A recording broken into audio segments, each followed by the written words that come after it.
Yang saya hormati Ketua Kepala Pengasuh Pondok Pesantren Al-Wafa Kiai Rahmat Syafi'i Al-Kirimah serta wakil-wakilnya, para pengurus, para sholawat, para ustadz dan teman-teman yang saya berdirinya saya di sini sebagai badal dari Ustadz Abdul Alim karena beliau sedang ada keperluan yang beliau lagi sedang di tempat yang lebih gede dari saya diturunkan kita. Untuk tema kali ini adalah untuk menghindari dari berbuat bid'ah. Rasulullah SAW pernah bersabda, diriwayatkan dari kitab Hadis Arba'in Nawawi, An Abi Najib Al-Qitbat Ibni Sariyah radhiyallahu anha, qala wa aqna Rasulullah sallallahu alaihi wasallam mauqitan wa jilat fil muluku wa tabatinal uyun. Faqulna ya Rasulullah, ka'annaha mauqidatu maulidin wa ta'id ausina qala usikum bi taqwa azza wa jalla wa sam'i wa ta'at wa in ta'amara 'alaikum 'abdun fa innahu may ya'ikum fasayarul katsirin. Fa 'alaikum bi sunnati wa sunnati khulafa'ir rasyidin al-mahdiyyin 'abdu 'alayya bin nawajid wa iyyakum wa muhdatsatil umuri fa inna kulla bid'atin dhalalah wa huwa Tirmidzi. Qala hadis hasan sahih. Cerita singkat dari hadis ini, Rasulullah di akhir hayatnya beliau itu memberikan wejangan, memberikan tausiah yang mana para sahabat itu langsung tahu sepertinya ini tuh wasiat tausiah yang juga berkisah, karena pada saat itu Rasulullah itu sampai menangis, sampai semua orang itu sampai terbawa suasana. Akhirnya Rasulullah memberi mauqidh, memberi wejangan kepada para sahabat, usikum bi taqwa, aku berwasiat kepada kalian bi taqwa, dengan takut kepada Allah. Wasaqi wa ta'at wa ta'amur alaikum abdu, dan sam'an wa ta'at, mendengarkan dan taat walaupun yang memerintah kalian adalah seorang yang. Berarti kalau diperintah sesuatu yang benar, maka kita harus ikut. Bagaimana kalau kita tahu kan untuk makola, belakang makola, berarti kembalinya kan. Nah terus gini, lanjutan itu ada sampai beliau bersabda, alaikum bisunnati wa sunnati khulafa'ir rasyidin. Maka atas kalian sunnati, ikut saya Rasulullah, wa khulafa'ir rasyidin dan khulafa'ir rasyidin. Rasulullah juga pernah menjelaskan kalau para sahabat beliau itu ibarat bintang di langit. Maka ikutilah mereka, kamu tidak akan tersesat. Jadi kita itu nggak harus suatu perbuatan itu dulu pernah Rasulullah itu melakukan ini, maka ini yang boleh kita lakukan, yang lain nggak boleh. Seperti contoh yang sudah kita lakukan sekarang, sholat tarawih. Sholat tarawih itu Rasulullah cuma 3 hari, cuma berapa rakaat? 8 atau 11. Tapi itu sampai hampir subuh. Itu yang dilakukan Rasulullah. Ketika setelah Rasulullah melakukan 3 hari, Rasulullah nggak melakukan lagi karena takut diwajibkan. Nah, yang kita lakukan selama ini setelah tarawih rakaat 20 itu sunahnya siapa? Sayyidina Umar. Sayyidina Umar yang mengatakan, yang mengajak para sahabat pada saat itu, kayaknya mending kita sholat jamaah, karena orang-orang pada jamaah sendiri, dimana kalau kita kumpulkan maka tentu akan lebih baik. Itu yang dipilih Sayyidina Umar.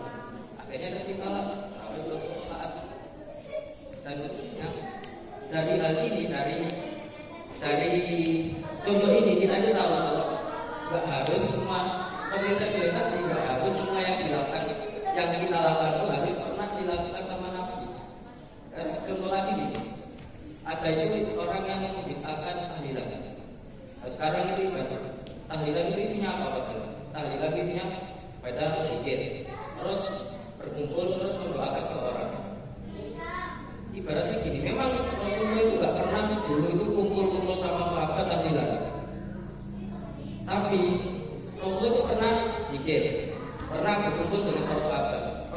mendoakan orang yang lain. Maka kalau dikumpulkan semua hal itu, semua hal yang halal dikumpulkan, ya mestinya tetap halal. Masa kok berbanyak diharam? Ibaratnya nasi hukumnya apa? Halal. Tempe hukumnya apa? Halal. Sambal hukumnya apa? Halal. Terus lalapan hukumnya apa? Halal kan? Dicampur jadi nasi kicau. Bukan kicau ya. Nasi tempe penyet.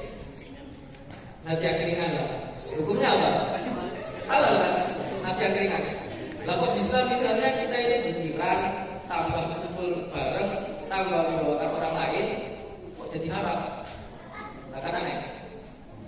Contoh lagi, bid'ah lagi itu, contoh lagi yang sering dikatakan bid'ah itu, ya, ada, tapi juga kan dia dulu sebelum beliau jadi Rasul malah, ketika mengunjungi makam siapa? Ibunya, makam bapaknya. Dan kalau itu kok bisa ya dikatakan bid'ah. Semua yang amalan-amalan al-sunnah kita itu semuanya itu udah ada dasarnya. Cuma nggak ada dasar kayak langsung dulu Rasulullah itu tahlilan juga ada. Cuma kalau zikirnya ada, kumpulnya ada, doakan orang lain ada, dikumpulkan. Kalau bisa jadi haram itu gimana? Nah mestinya ketika kita menggunakan hadis ini, biasanya orang-orang langsung ngomong di akinal kulla bid'atin dolalatun. Ini hadis Arba'in Nawawi yang ke-28. Padahal mestinya yang kita jadikan sebagai patokan ini halal atau haram itu ada di hadis sebelumnya. Hadis Arba'in Nawawi nomor 27. Nah, Bismillahirrahmanirrahim. Wa ana bisa tak imak dan Allah qala ataitu nabiyya sallallahu alaihi wasallam faqala jika tasalu an birri kuna'am qala istafiqal baka al-birru ma anna ilaihi nafsu wa anna ilaihi al-qalb wal ithmu ma hakka fi nafsika wa ta'ala bi sabri wa ittaka nasu wa atauka.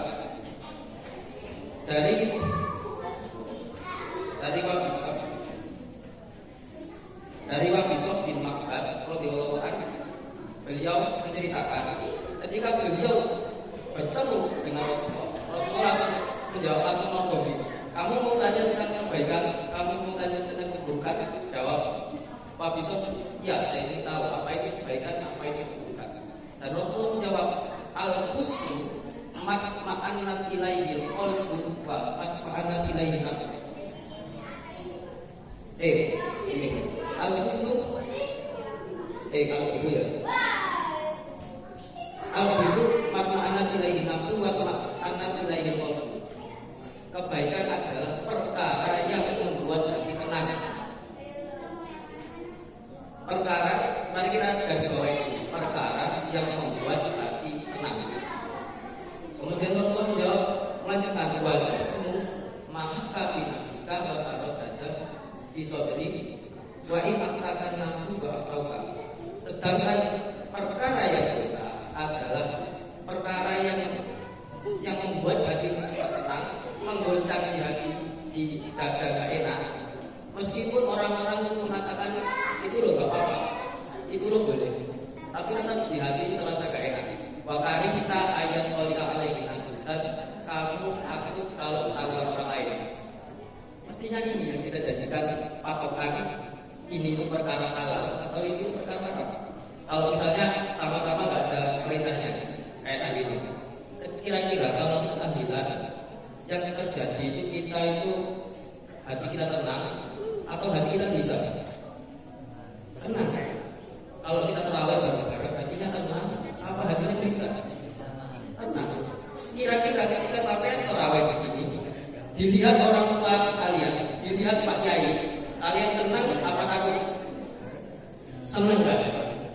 Ya maka itu berarti gak termasuk dosa. Contoh yang dosa, pacaran itu banyak yang bilang nggak boleh. Yang kata bilang katanya ini nggak apa-apa, pacaran saya boleh.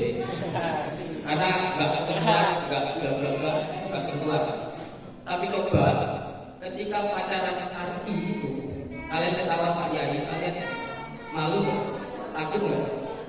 Takut kan? Meskipun ngomongnya pacaran syar'i, berarti itu dosa. Meskipun orang-orang berpendapat dan berfatwa ini halal ini tidak apa-apa. Tapi itu loh patokannya. Patokannya itu kamu nggak mau dilihat orang ketika melakukan itu, dan juga kamu nggak tenang di hati. Maka mestinya ini yang dijadikan patokan. Hal ini itu baik buruk. Bukan buruk itu nggak pernah dilakuin sama Nabi. Maka ini bid'ah, maka ini apa ya? Ya oke. Jadi itu ya. Kalau mau lanjut tunggu besok di malam 11 ya.